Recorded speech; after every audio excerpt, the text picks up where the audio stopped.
So what is the most important need in Southern Oregon? Well, I think you're going to find out that it could include you. I'm delighted to have back in the studio with me my two sidekicks. Obviously, I didn't get the memo. They both have black shirts on. I told them I'd be the red light between them. We have Bud from Youth for Christ and Kevin from Hearts with a Mission today.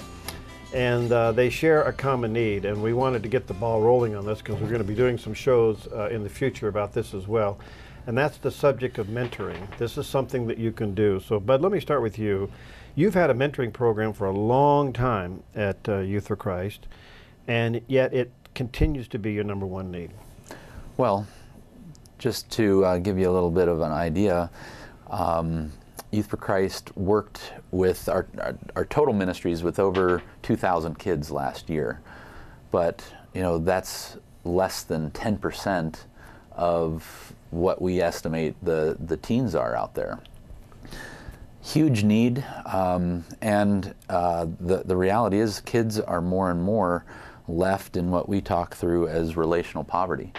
And you know, kids are abandoned in their relationships. They don't have the relationships with parents or other people to thrive, and so that's where we've come in really as a ministry that wants to reach out to those kids that are in that situation, the least and the lost, and so with mentoring, you know, it's a one-on-one deal, and so you have to mobilize a lot of adults to reach the number of kids out there that the Rogue Valley has.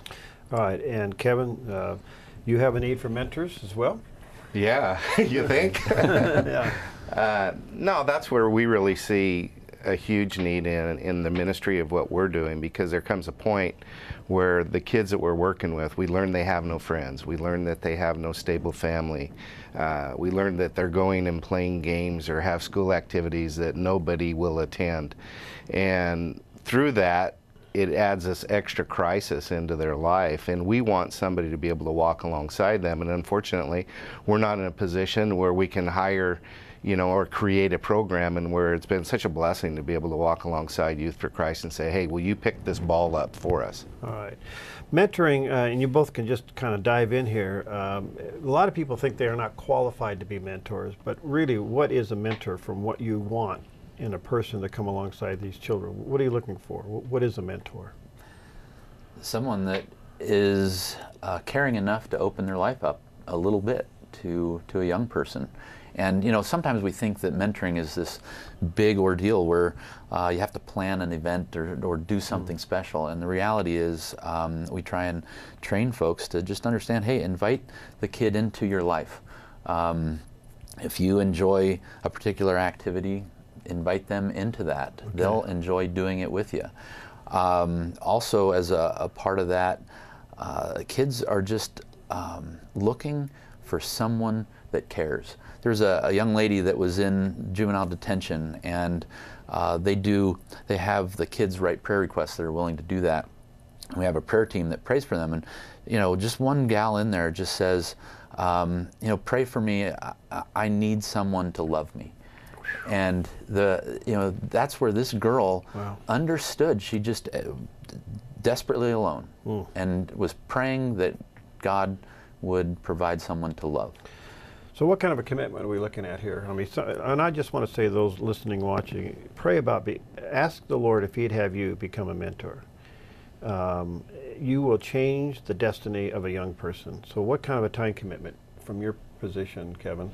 Well, you know, I think it can be as little amount as, you know, once a week, and it can be as much as you want to make it. I think that what you will find is that when you invest into a youth and you invest into their life, you're not going to be worried about timing. You're not going to be worried about that. You're going to actually see that you're part of developing this authentic relationship, you know, that you're living your faith in a practical way, because there's going to come a time where they're going to say, why do you want to do this? Why do you want to spend time with me when nobody else does? And it gives you a perfect opportunity to be able to share. Okay. Same for you? Yeah. Same kind of commitment? You know, we basically tell folks, hey, once a week interaction is going to further that relationship.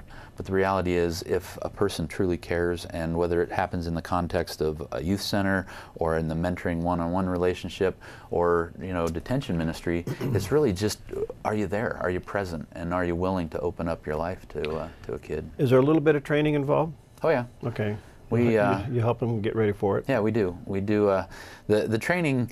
You know, it's a 3-hour training initially. We call it Mentor College 101, and you know, it's a 3-hour time slot, so it's a little bit of a commitment. But the reality is, it just empowers people to kind of get through the first interactions with the kid, because I think most folks, most adults, feel really separated from teens. They don't understand the culture very well. They think they do need to understand it, but we just really give them an understanding of where kids are coming from. You know, we tap into the postmodern thing a little bit and explain where kids, you know, their worldviews coming from, and then, but most of it is just, hey, here's how you interact, here's how you relate, and particularly in that training, we tell folks a very simple way of sharing their faith, and it's really getting to know the kid's story, sharing their story, and then somewhere in there where those interlap, God's story comes into play. All right, we only got a couple of minutes left, but Sure. how many do you need? I mean, I realize it's a big question, but can you use 50? Absolutely. I think that Yeah. we You could could use we have waiting lists right now, 20 kids in the juvenile detention system, and I think now 25 kids for the HATS program that are waiting on the waiting list. For somebody to just come spend some time. And for you? Yeah, and we have 12 kids right now at the shelter. And you know, just to touch a little bit on what Bud was saying before, is that go to their soccer game. Yeah. That's a mentor. Just go sit in the stands and be there, so when they Clap. look up, they see somebody that cares. You wouldn't believe how impactful that is to a kid. Wow. Or a skate park, or, you know, just be there to clap for them. Well, let me just say to our listeners and viewers, pray about if the Lord would have you become a mentor. Get a hold of Kevin at Hearts with a Mission, the number real quick. 541-646-7385. And with Bud over at Youth for Christ. 541-779-3275. And let me encourage you, investigate about how you can just spend a little time, maybe a day a week. But let me tell you, it'll start with a day a week, and then it'll grow on you. And you'll be changing the destiny of a young person. And we're going to be dealing with both these gentlemen and people who are involved in mentoring, and students and young people who have been affected by mentoring in the weeks ahead. We look forward to it. So pray about whether or not the Lord have you become a mentor, and then call Youth for Christ or Hearts with a Mission. We'll see you next time on Focus Today.